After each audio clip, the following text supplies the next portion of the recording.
Good morning, students. Today we are going to solve the question answer and think it out. These are the NCERT question which you are seeing. What is the kind of pain and ache that the poet feels? The question is, what is the kind of pain and ache the poet feels? Ache means pain. The childhood fear of separation, answer is the childhood fear of separation and the sadness associated with the thought of losing her mother is what the poet feels. While leaving her native place, the poetess feels the guilt of not being able to take good care of her mother in her old age, and hence she is sad and pained. The mother's aged, weak and pale frame is of great concern for the daughter, and the nagging fear of her old mother departing in her absence ravages her mind. Ravages her mind. The answer of this question may be given in this way. What is the kind of pain and ache the poet feels? The poet saw at her mother. Now her mother has become old, and the poet is understanding the pain of her mother. The poet is thinking that her mother will not remain long time on this earth. She will die one day. She is suffered from this pain. The second question is, why are the young trees described as sprinting? Why are the young trees described as sprinting? The young trees are quite opposite to the poet's old mother. The young trees are quite opposite to the poet's old mother. The mother is weak, the mother is pale, and the tree symbolizes to the youth and is full of life, full of energy. Whether there is lack of energy in the poet's mother, tree seems to be sprinting, running fast, while her mother is in the last stage of her life. The mother is in the last stage of her life. It means to say that the chapter of poetess mother's life is about to finish, about to end. But the life of these trees are sprinting, running fast. And the answer of this question may be given in this way also. Why are the young trees described as sprinting? The poet was traveling in a car, and the trees are looking sprinting when she looks outside. The poet was traveling in a car, and the trees are looking sprinting when she looks outside. Next question: why has the poet why has the poet brought in the image of the merry children spilling out of their houses? Why has the poet brought in the image of the merry children spilling out of their houses? The poet, while returning from her native place, sees the happy children coming out of their homes into the open to play. These children are happy and they are coming out of their homes to play.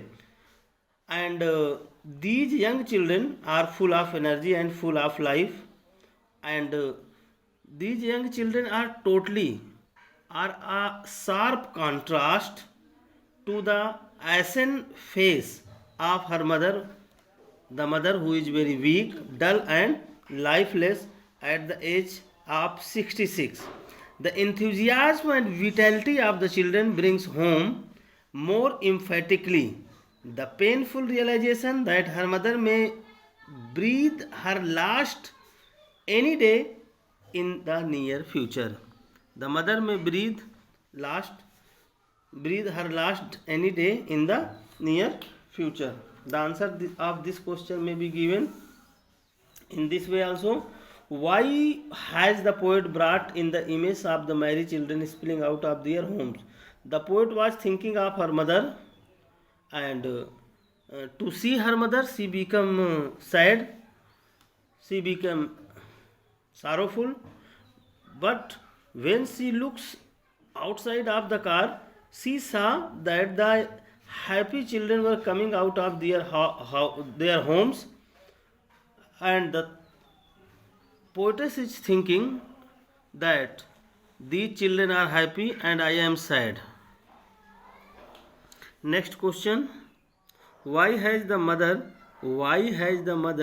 been compared to the late winter's moon? Why has the mother been compared to the late winter's moon? This question may be asked in this way also. Why has the poet's mother been compared to the late winter's moon? The dull, weak, pale and aged face of the mother is compared to late winter's moon.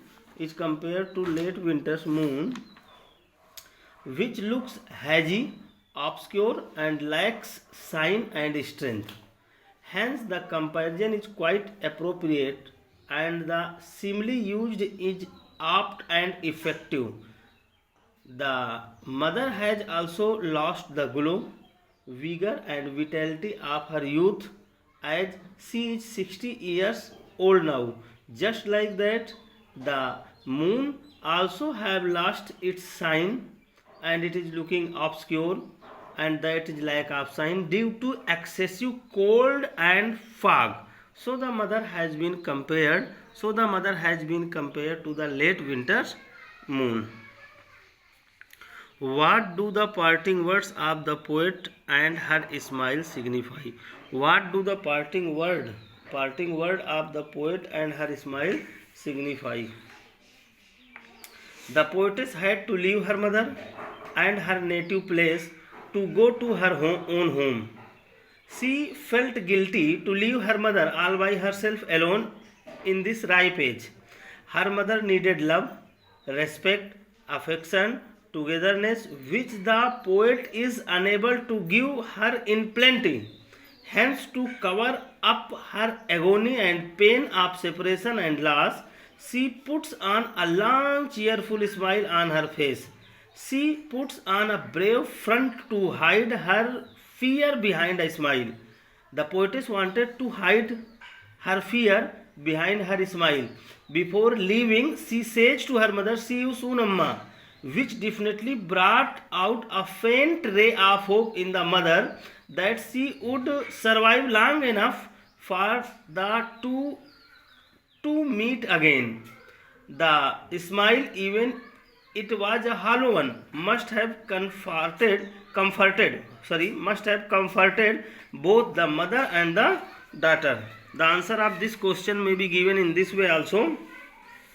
What do the parting words of the poet signify? The poet looks that her mother will not live long. She cannot forget her mother. When she was leaving to her mother, then her mother was unhappy. She feels her responsibility to her mother. She does not want that her mother spent her life lonely. Sometimes this question is also asked. Explain pale as a late winter's moon. Sometimes this question is asked. So this is an example of simile. The poet has compared her mother's face to a winter's moon. Winter symbolizes death and a waning moon symbolizes decay.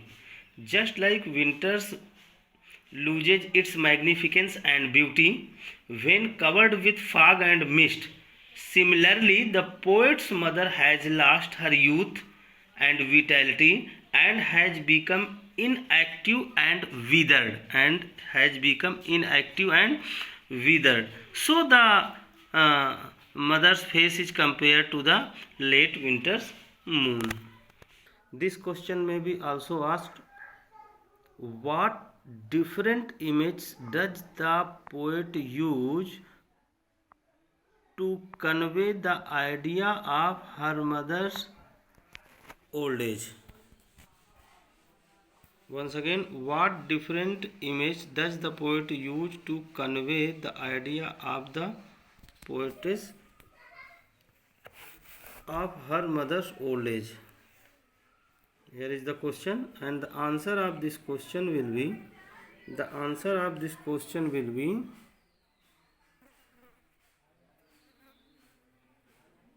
late winter's moon. Her pale, bodiless and wrinkled face resembled that of a corpse. She has no vigor, no energy in her body. There is no vigor and no energy left in the body of the poetess mother. She looks wan and pale. Wan means colorless. And the sprinting trees and the happy children are having contrast to the mother, because the poetess is sad and the children are happy, they are full of energy, they are full of strength, and the mother is without energy, without strength. The they present, these happy children present a contrast to the mother's pain and old age, and the poet's worry and fear. They symbolizes youth, vigor, and spring, whereas the mother is old, decaying, and frail. Once again, I am repeating the answer. The late winter's moon, her pale, baldness, and wrinkled face resembles that of a corpse.